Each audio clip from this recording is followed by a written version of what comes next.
पटेल और नेहरू को आज़ादी का यह तोहफा मुबारक हो। यह बात उस ट्रेन के पीछे लिखी गई थी जो 15 अगस्त 1947 को पाकिस्तान से अमृतसर आ रही थी। लेकिन उस ट्रेन में एक भी जिंदा इंसान नहीं थे, सभी को जान से मार दिया गया था। चारों तरफ लाशें ही लाशें थी। इन लाशों को देखकर यह कहना बिल्कुल गलत नहीं होगा कि बंटवारे का फैसला बहुत ही गलत फैसला था। और आज हम लोग इसी विषय पर चर्चा करने वाले हैं कि आखिर हमारे देश का बंटवारा क्यों हुआ। 15 अगस्त को हमारा देश आज़ाद होने वाला था, तो फिर 14 अगस्त की रात को ऐसा क्या हो गया कि हिंदुस्तान को दो टुकड़ों में बांट दिया गया। नमस्कार, मैं रंजन यादव आपको अपने चैनल पर स्वागत करता हूं। भारत का बंटवारा 14 अगस्त 1947 को हुआ था, लेकिन बंटवारे की कहानी आज़ादी से बहुत समय पहले ही लिखी जा चुकी थी। इसके पीछे हिंदू मुस्लिम के अपने अपने अधिकारों और राजनीतिक हितों को कारण बताया जाता है। लेकिन सच तो यह है कि अंग्रेज कभी नहीं चाहते थे कि भारत के लोग कभी चैन की सांस लें। अंग्रेजों ने भारत पर 200 सालों तक हुकूमत किया, लेकिन जब हमारी आज़ादी का समय आया तो उन्होंने हिंदुस्तान को एक ऐसा घाव दिया जिसका दर्द आज भी लोगों को है, और वो था हिंदुस्तान का बंटवारा। तो इस कहानी को हम लोग शुरू से शुरू करते हैं। साल 1857 में अंग्रेजों के खिलाफ क्रांति की शुरुआत हो गई थी। इसके बाद लोग लगातार जुड़ते गए और अंत में आज़ादी मिली ही गई। साल 1885 के अंत में इंडियन नेशनल कांग्रेस की पहली बैठक मुंबई में हुई थी। उस समय कांग्रेस से ज़्यादा फोकस आज़ादी दिलाने पर नहीं था, बल्कि वे चाहते थे कि ब्रिटिश राज में रह रहे भारतीय लोगों की दशा सुधारा जाए। उसके बाद 1905 में बंगाल विभाजन के बाद आज़ादी की जंग और तेज हो गई, और इसके साथ साथ हिंदू मुस्लिम का मुद्दा भी जोर पकड़ने लगा। इसका नतीजा यह हुआ कि साल 1906 में भारतीय मुसलमानों के अधिकारों को सुरक्षित रखने के लिए मुस्लिम लीग की स्थापना की गई।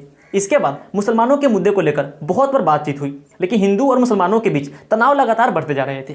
इतना ही नहीं, साल 1938 में महात्मा गांधी ने मोहम्मद अली जिन्ना के साथ बैठकर इस विषय पर बातचीत की, लेकिन इसके बावजूद भी हिंदू और मुसलमानों के बीच विवाद लगातार बढ़ते जा रहे थे। तब जाकर 1940 में मोहम्मद अली जिन्ना ने भारतीय मुसलमानों के लिए एक अलग देश की मांग की। जिन्ना की इस बात को लेकर देश में बहुत विवाद शुरू हो गया। बहुत सारे लोग विभाजन के पक्ष में थे, लेकिन ज़्यादातर लोग इसका विरोध कर रहे थे। उसके बाद 1946 में कैबिनेट मिशन योजना में हिंदू और मुसलमानों को एक साथ रहने का प्रस्ताव दिया गया, लेकिन मुस्लिम लीग ने उनके इस प्रस्ताव को पूरी तरह से मानने से इनकार कर दिया और उनके खिलाफ एक आंदोलन शुरू कर दिया। इसकी वजह से 1947 में बंगाल में बहुत बड़ा दंगा फैल गया, और यह दंगा बहुत सारे राज्यों में भी फैल गया, जिसकी वजह से लगभग 5000 लोग मारे गए। इसके बाद 29 जनवरी को मुस्लिम लीग ने संविधान सभा को भंग करने की मांग की। फिर अंत में लंबी बहस के बाद धर्म के आधार पर दो देश बनाए जाने का फैसला किया गया। 14 अगस्त को भारत से एक अलग मुल्क बनाया गया, जिसका नाम दिया गया पाकिस्तान।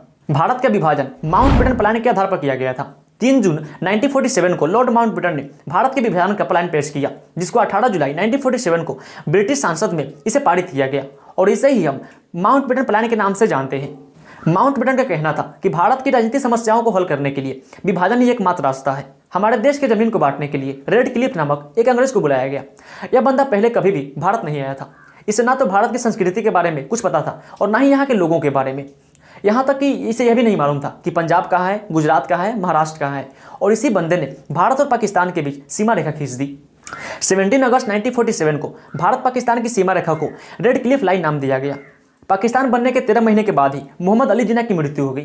पाकिस्तान 14 अगस्त को ही रात के 12 बजे भारत से अलग हो गया था, और पाकिस्तान में इंडिपेंडेंस डे 14 अगस्त को ही मनाया जाता है। भारत और पाकिस्तान को अलग अलग दिन पर आज़ादी मिली, क्योंकि अगर दोनों देश को एक ही दिन आज़ादी मिलती तो लॉर्ड माउंटबेटन दोनों देशों के आज़ादी समारोह में शामिल नहीं हो पाते। 14 अगस्त को लॉर्ड माउंटबेटन कराची गए थे ताकि वे पाकिस्तान के आज़ादी समारोह में शामिल हो पाए।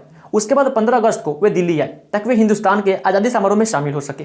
15 अगस्त 1947 को दोनों देश आज़ाद हो चुके थे और दोनों देशों का विभाजन भी हो चुका था, लेकिन माउंटबेटन ने रेड क्लिफ की सीमा रेखा निर्धारित करने वाली रिपोर्ट को आज़ादी के 2 दिन बाद यानी 17 अगस्त को पब्लिश की, और यह एक बहुत बड़ा कारण था जिसकी वजह से देश की इतनी बुरी हालत हुई और इतने ज़्यादा लोग मारे गए। क्योंकि आखिरी समय तक किसी को यह मालूम ही नहीं था कि कौन सा हिस्सा हिंदुस्तान का है और कौन सा हिस्सा पाकिस्तान का है। एक इतिहासकार लियोनाई मोस्ली ने लिखा था कि अगर रेड क्लिफ रिपोर्ट को आज़ादी से पहले पब्लिश की गई होती तो इतने ज़्यादा लोग नहीं मरते, क्योंकि अगर लोगों को यह बात मालूम होता कि कौन सा हिस्सा किस देश का है तो फोर्स को तैनात करके सिचुएशंस पर कंट्रोल किया जा सकता था। यह अंदाजा लगाया जाता है कि बंटवारे में लगभग 2 लाख से लेकर 20 लाख लोग मारे गए थे, और करीब 1 करोड़ 40 लाख लोगों ने अपना घर छोड़ा था। बताया जाता है कि महात्मा गांधी पाकिस्तान बनाए जाने की मांग को लेकर बिल्कुल भी सहमत नहीं थे, लेकिन लोग आज भी महात्मा गांधी को बंटवारे का जिम्मेदार मानते हैं। उन्होंने तो यहाँ तक कह दिया था कि अगर देश का बंटवारा हुआ तो उनकी लाश पर से होगा।